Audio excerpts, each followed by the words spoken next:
সকালে ঘুম থেকে ওঠা স্বাস্থ্যের জন্য কতটা উপকারী এ নিয়ে চিকিৎসকেরা দীর্ঘদিন ধরেই পরামর্শ দিয়ে আসছেন।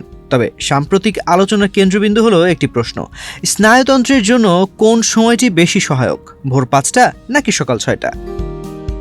বিশেষজ্ঞদের মতে মানুষের জৈবিক ঘড়ি বা সার্কাডিয়ান রিদম শরীরের প্রতিটি কার্যক্রমকে প্রভাবিত করে। ঘুম ভাঙার সময় সেই ছন্দের সঙ্গে সামঞ্জস্যপূর্ণ হলে শরীর দ্রুত সতেজ হয়ে ওঠে, মনও থাকে স্থিতিশীল। ভোর 5টা শান্ত পরিবেশ, দ্রুত মানিয়ে নেওয়া।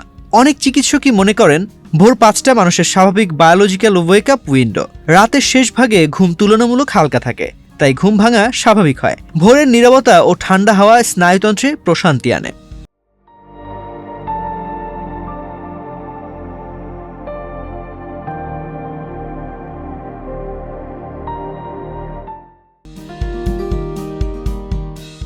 নিয়মিত ভোরে ওঠার অভ্যাস তৈরি হলে শরীর দ্রুত মানিয়ে নেয়, এমনকি অনেকের ক্ষেত্রে অ্যালার্ম ছাড়াই ঘুম ভেঙে যায়। মনোযোগ বৃদ্ধি, স্ট্রেস কমে যাওয়া এবং দিনের শুরুতে এক ধরনের শৃঙ্খলা তৈরি হওয়া, এসবই ভোরে ওঠার বড় সুবিধা।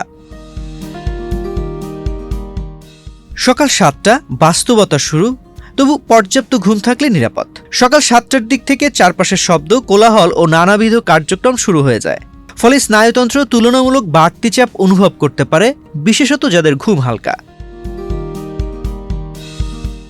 তবে চিকিৎসকেরা মনে করেন যদি কেউ নিয়মিত 7 থেকে 8 ঘন্টা ঘুম নিশ্চিত করতে পারেন, তাহলে সকাল 7টায় ঘুম ভাঙা কোনোভাবেই ক্ষতিকর নয়, বরং দেরিতে ঘুমোতে যাওয়া বা রাত জাগা মানুষের জন্য এটি আরও বাস্তবসম্মত সময়।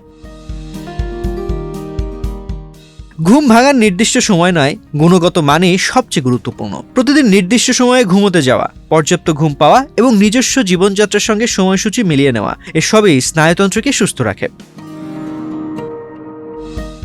ভোর 5টা কিংবা সকাল 7টা, কোনটি সঠিক বা ভুল নয়।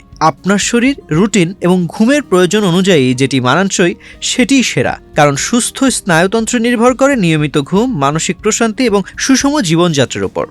তো আজ এ পর্যন্তই। স্বাস্থ্য বিষয়ক এমন নানা বিষয় জানতে বাংলাদেশ প্রতিদিনের সঙ্গেই থাকুন।